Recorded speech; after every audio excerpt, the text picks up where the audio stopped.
In Puerto Rico, this disconcerting trend has been increasingly evident. For example, from 2002 to 2009, there has been an increase of almost 90% in cases related to home foreclosures every year. Contract disputes, child support cases, and criminal cases related to robbery, burglary, and shoplifting offenses are also steadily congesting our court system all over Puerto Rico. This is certainly a consequence of our present economic situation. Chief Judge Lippman raised several questions that I want to share with you today that are pertinent for court systems everywhere in times of unprecedented fiscal crisis. And I quote him, "How can we appropriately fulfill our constitutional mission in the face of these plagues of modern life and remain relevant and responsive to the evolving needs and expectations of our citizenry?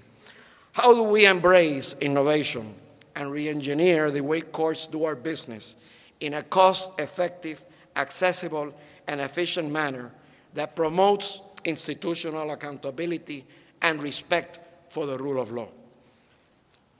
The judicial branch of Puerto Rico has responded to these challenges with firmness and fiscal responsibility. Up to this moment, our cost-saving measures have been effective in spite of our limited budget that receives less funding than the police and the correction department combined. The governor of Puerto Rico has already announced the implementation of strong fiscal measures to face the revenue shortfalls and increasing expenditures that are affecting the government of Puerto Rico. Since the outset of the current fiscal downturn, our judicial branch has also contributed its fair share. We have cut spending and continue to make necessary adjustments for the most efficient use of our scarce resources. Furthermore, we have also pursued measures that address the need for decisional and institutional accountability to ensure that judges follow the Constitution and the law and do not respond to external influences.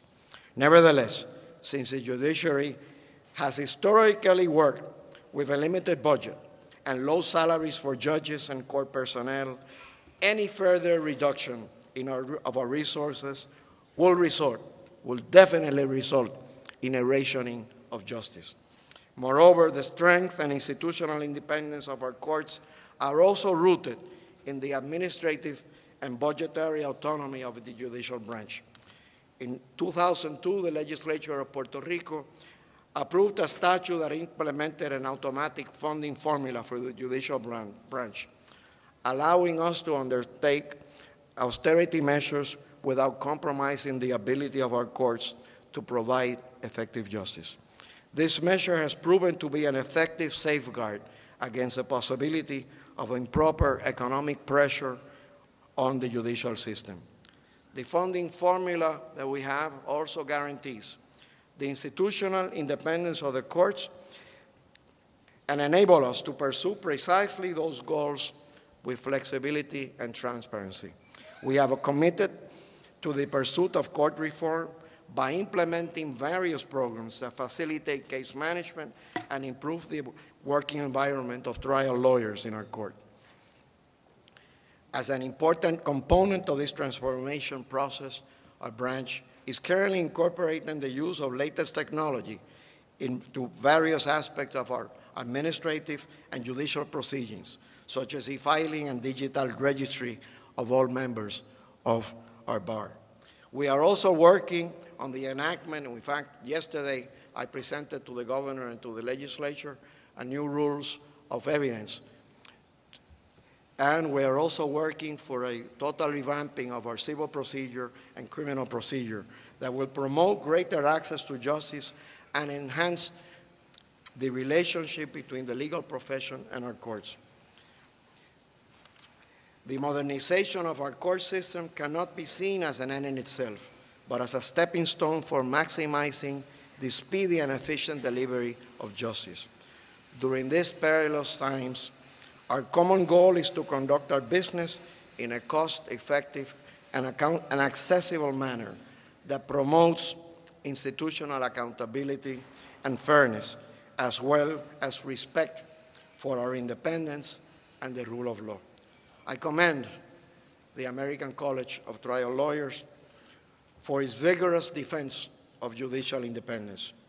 You have explained that, and I quote, "Beyond working to preserve a sound, fair, and impartial court system, assaults on judicial independence